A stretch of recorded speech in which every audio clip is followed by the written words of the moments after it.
Selanjutnya, selain ada gaya Coulomb atau gaya listrik, ada juga namanya medan listrik. Medan listrik adalah daerah di sekitar benda bermuatan listrik. Jadi sebuah benda yang bermuatan listrik pasti menghasilkan medan listrik. Dapat dituliskan rumusnya ini. Ada 2, simple kok. Oke. Kaki per R kuadrat E sama dengan F per Q. Kenapa bisa gitu? F itu kan Q per R kuadrat per Q-nya coret, makanya rumusnya itu sama aja kayak ini. Nah, energi potensial listrik juga itu yang jadi setiap benda yang bermuatan listrik pasti punya energi potensial listrik. Rumusnya kayak gini, sama, mirip. Kalau tadi F-nya itu kakiku robek-robek, kalau Q itu kaki robek-robek, kalau energi potensial itu kakiku robek gitu doang. Nah, untuk W ini dia rumusnya mirip sih sama kayak ini, kayak energi potensial ini, tapi kita harus cari selisihnya kayak gitu aja. Atau kalau mau lebih cepatnya nih, masukin rumus yang ini. Oke, nah untuk potensial listriknya masukin lagi F sama dengan kaki per robek atau W per Q. Jadi ingat tadi kalau F itu K dikali Q1 kali Q2 per R kuadrat, kalau E itu cuma K dikali Q per R kuadrat, kalau EP itu cuma K Q per R, kalau V ini K Q per R. Jadi mirip-mirip, hanya dihilangkan salah satu variabelnya, jadi jangan sampai terbalik. Ada contoh soal, dua titik A dan B berjarak 0,5 meter satu dengan yang lain. Oke, jarak itu berarti 0,5 meter masing-masing segini. Oke, titik C diletakkan 1 meter di kiri A dan segaris dengan A dan B. Maka kuat medan listrik di titik C adalah, jadi kita bikin gambar. Tadi kan A sama B nya itu berjarak 0,5 ya. Kemudian titik C diletakkan di sebelah kiri, berarti di sini ada titik C, jaraknya 1 meter. Oke, titik A nya itu bermuatan negatif, titik B nya itu bermuatan positif. Ini dilihat dari sini. Oke, berarti besaran titik C, medan listrik di titik C adalah, jadi ingat medan listrik itu ada divergen sama konvergen. Bernilai negatif, positif dulu, maka dia tuh akan menyebar. Sedangkan kalau bernilai negatif, dia akan menyerap gitu. Oke. Jadi kalau kita lihat di gambar, titik B kan positif, maka dia akan menyebar ke segala arah. Ini ke kanan, ke atas, ke bawah, dan ke sini juga nih, ke kiri. Maka ini disebut sebagai EB. Sedangkan yang dihasilkan oleh titik A, dia bermuatan negatif, berarti dia menyerap, konvergen, berarti dia menyerap ini ke sini, ini ke sini. Nah, makanya di titik C itu tuh nilai EA itu ke kanan, sedangkan EB-nya ke kiri, berarti kan berlawanan. Kita hitung deh EA-nya itu pakai rumus yang tadi, kaki robek-robek, yaitu kaki per R kuadrat, K-nya dimasukkan, Q-nya dimasukin, R-nya dimasukin, ketemu 360. EB-nya juga sama, EB-nya itu kita masukin, tapi RB-nya inget, RCB-nya itu berarti jarak dari titik C ke titik B, berarti 1 ditambah 0,5, makanya hasilnya itu 1,5 dikuadratkan sehingga dapatkan 360. Tadi udah pakai cara tuh, kalau misalkan EA sama EB-nya itu berlawanan arah, berarti untuk mencari resultannya tinggal dikurang deh. Berarti jawabannya itu 0 Newton per Coulomb. Oke. Nah, medan listrik sama kayak tadi, gambarnya langsung seperti ini. Kalau ini sama aja kayak tadi, tapi yang ditanya itu di manakah suatu titik yang nilainya itu 0. Oke, yang nilainya 0. Berarti ingat, kalau positif dia pasti titik yang bernilai 0-nya itu ada di tengah. Oke, kalau misalkan negatif sama positif, pasti dia ada di luar, di kiri atau enggak di kanan. Dan ambil titiknya itu yang nilainya itu paling kecil. Oke, karena ini soal positif, berarti kita ambil di tengah. Jaraknya 2 cm, di sininya ini 6 cm. Berarti kita lihat di sini, kan jarak Q1 ke Q2 nya itu 6 cm ya. Oke, Jika kuat medan listrik di suatu titik yang berjarak 2 cm dari plus Q1 sama dengan 0, berarti 2 cm itu di sini. Maka sisanya itu 4 cm. Sama halnya kayak tadi, karena bernilai 0, maka resultannya itu bernilai 0. Maka nilai E1 harus sama dengan E2. Masukin deh E1 sama dengan E2, kaki 1 per R1 kuadrat, kaki 2 per R2 kuadrat. K-nya coret, Q1-nya kita masukkan, Q2-nya kita masukkan, R1-nya kita masukkan, R2-nya kita masukkan. Ya udah deh, kita bandingin. Berarti Q2-nya pindah ke bawah, 2 kuadratnya pindah ke atas, maka 4 per 16, 1 banding 4. Maka perbandingannya adalah Q1 bernilai 1, Q2 bernilai 4, maka jawabannya 1 banding 4, seperti itu. Jangan sampai terbalik. Ini sama aja medan listrik untuk soal ini. Kalau kalian ngerti konsepnya sama aja nanti. Jadi cara pertama adalah di sini nih, langsung ada lihat gambarnya aja. A sama C ini bernilai positif, muatannya bernilai positif, oke? Sedangkan di titik D dia katanya bernilai 0. Di sini nilainya 0. Oke. Berarti kan yang pasti pertama itu kan dia terpengaruh sama titik A sama titik C.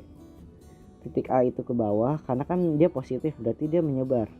Yang C juga menyebar, berarti kan ke bawah, kanan, kiri, atas. Tapi karena yang ditinjau ada titik D, maka dia ke kiri lurus sampai ke sini. Kita hitung kayak biasa tuh. Ini membentuk siku-siku, berarti kita bisa menghitung resultannya.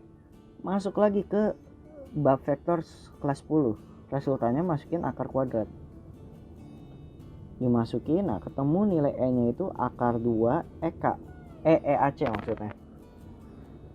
Karena bernilai 0, kan dia resultannya ke sini ya. Otomatis lawan satunya itu adalah yang ke arah sana kan. Kok nggak keluar ntar. Ada yang ke arah sana, EB-nya. Tapi jaraknya ini, kalau tadi kan jaraknya R, sedangkan sekarang jaraknya itu antar sisi, berarti akar 2R.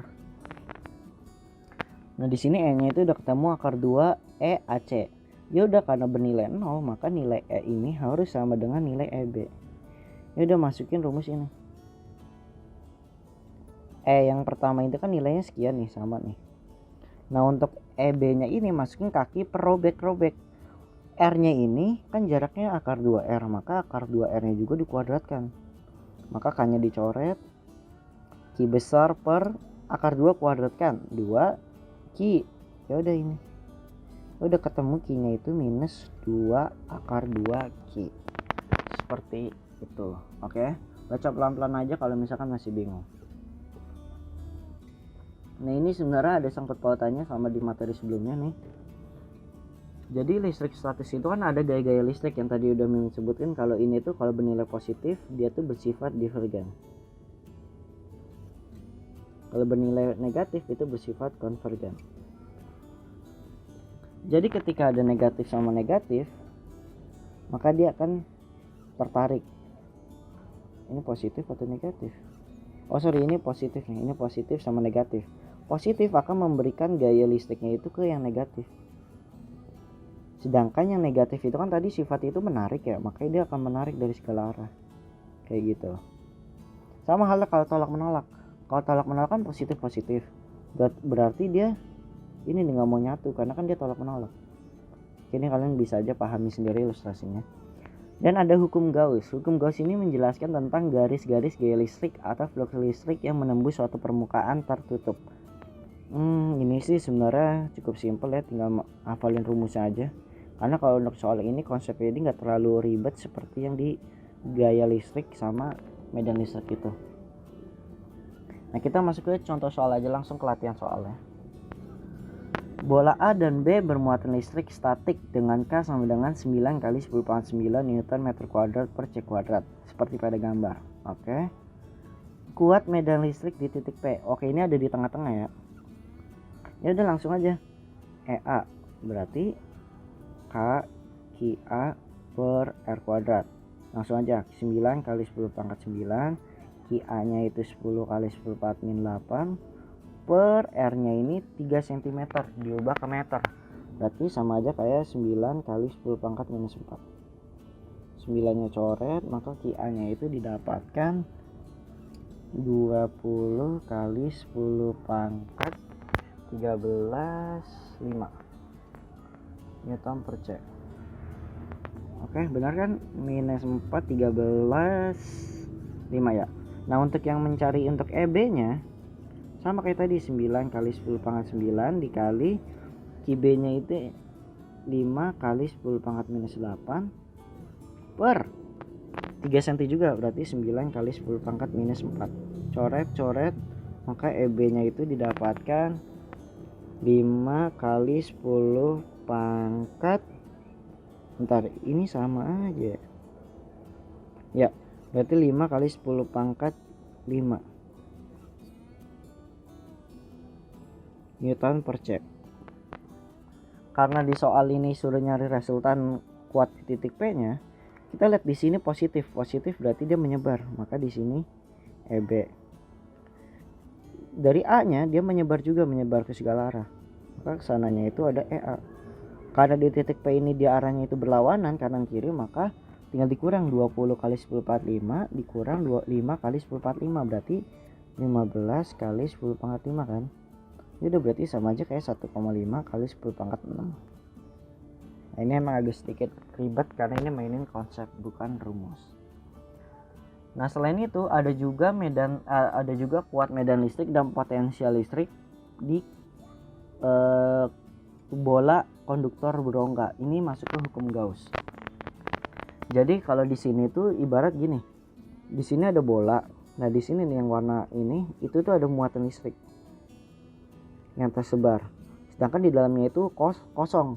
Jadi kalau ditanya kuat medan listrik di dalam bola yang nilainya itu R-nya itu kurang dari R besar itu jari-jari bolanya, R-nya ini di sini nih. Kan dia di sini kalau lihat dari sini di dalamnya itu kan kosong ya. Berarti dia nilainya 0 karena Q-nya itu enggak ada. Oke. Tapi kalau ketika lihat di luar bola, misalkan jaraknya di sini.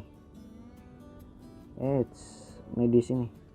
Kan di dalamnya ini kan kena muatannya ini ya, include di dalam muatannya itu ada di dalam lingkaran yang dicarinya itu, maka dia ada nilainya yaitu kaki per R kuadrat. Tapi kalau potensial listrik dia mau dimanapun nilainya dia ada nilainya, dimanapun posisi titik yang mau dicarinya itu dia selalu ada nilainya. Yang membedakan adalah nilai dari R-nya ini doang. Oke, kalian nanti baca-baca sendiri lagi aja, pasti bisa. Nah, di sini ada antar dua keping. Ini sebenarnya sama aja rumus rapat luas ini Q per A. Jadi sama aja kayak banyaknya muatan per satuan luas. Nah, kita masuk ke kapasitor. Kapasitor adalah alat penyimpan muatan dan energi listrik yang terbuat dari dua keping konduktor dengan muatan sama besar namun berlawanan. Jadi ini sebenarnya kapasitor itu biasa untuk menyimpan energi kayak seperti power bank dan seterusnya. Rumusnya itu langsung aja Q sama dengan CV atau biasa sih Mimin sebutnya Q sama dengan CV. Kapasitansi adalah kapasitas muatan yang dapat disimpan di kapasitor. Ini salah nih tipe, maksudnya yang dapat disimpan di kapasitor. Berarti sama aja, ini tinggal dibalik aja dari rumus yang ini. Ini kan sama aja kayak rumus yang atas. Tapi ada rumus lagi nih satunya. Nah, jadi kapasitor itu ibaratkan ini ada keping, sini ada keping. Sini ada panjangnya D, jarak antar kepingnya, dan di antar kepingnya itu ada luas penampangnya. Nah, ini bisa dicari dengan menggunakan rumus ini. Dengan epsilon 0 itu sama aja kayak tadi, nilainya 8,85 kali 10 pangkat min 11. Kayak di soal sebelumnya itu yang di gaya listrik. Gaya kolom maksudnya ya, sama aja. Nah, di energi kapasitor itu masukin lagi nih rumusnya, ada banyak banget, ini harus kalian hafalin. Sebenarnya sih salah satu aja cukup, misalkan S sama dengan setengah Q V. Ya udah, Q itu kan rumusnya CV, kalau kita ubah Q-nya itu jadi CV, maka C dikali V dikali V kuadrat. Nah, rumusnya kan sama aja kayak ini. Begitupun yang ini. Jadi kalian hafalin. Jadi gunakan rumus ini sesuai variabel yang diketahuinya. Nah, di kapasitor juga ada yang namanya rangkaian. Sama seperti di materi sebelumnya tentang listrik dinamis, itu ada rangkaian seri sama paralel. Bedanya rangkaian seri di kapasitor itu sama aja seperti rangkaian paralel di resistor. Jadi kebalikannya. Jadi ketika ada rangkaian seri, kita masukinnya itu rumus 1/1. Ingat ya, ini kebalikan dari rangkaian resistor. Oke. Kalau bedanya lagi, kalau di resistor itu kan dia pakainya arus I. Kalau di kapasitor dia pakainya Q. Jadi kan kalau di seri itu I-nya yang sama. Kalau di resistor ya. Tapi kalau di kapasitor yang sama itu Q-nya. Oke. Nah, untuk rangkaian paralel itu tinggal dijumlahkan. Jadi pokoknya ini semua itu kebalikan dari rangkaian resistor. Sebagai contoh, ini ada sebuah rangkaian kapasitor nih kayak gini. Dengan sumber tegangan itu 12 volt. Jadi cara yang pertama yang harus dilakukan yaitu mencari masing-masing kapasitor ya. Kapasitor pengganti biasanya kita sebutnya. 3 sama 3 ini paralel kan. Tadi paralel itu rumusnya tinggal dijumlahkan. Ya udah dijumlahkan 6. Setelah digabung dia rumusnya jadi seperti ini.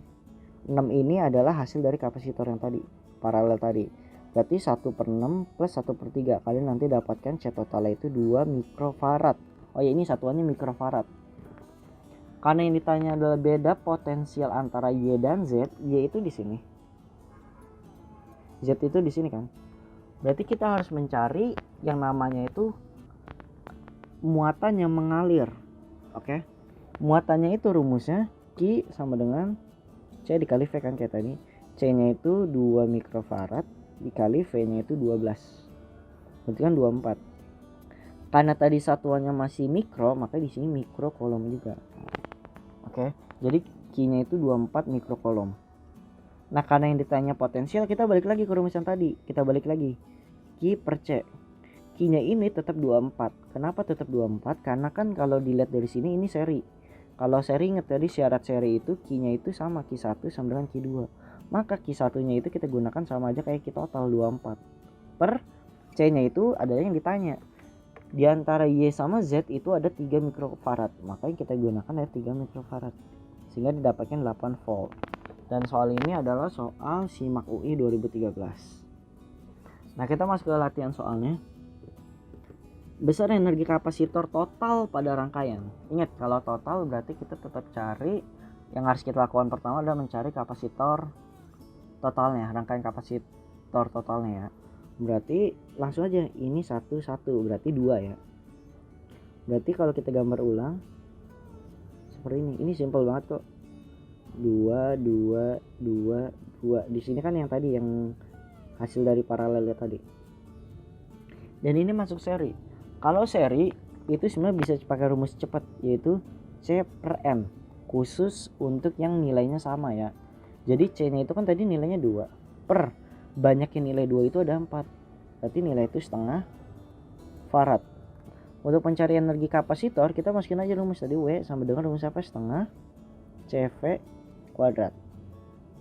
Berarti setengah dikali 4 kuadrat sama aja 4 joule. Maka jawabannya E. Cukup simpel ya.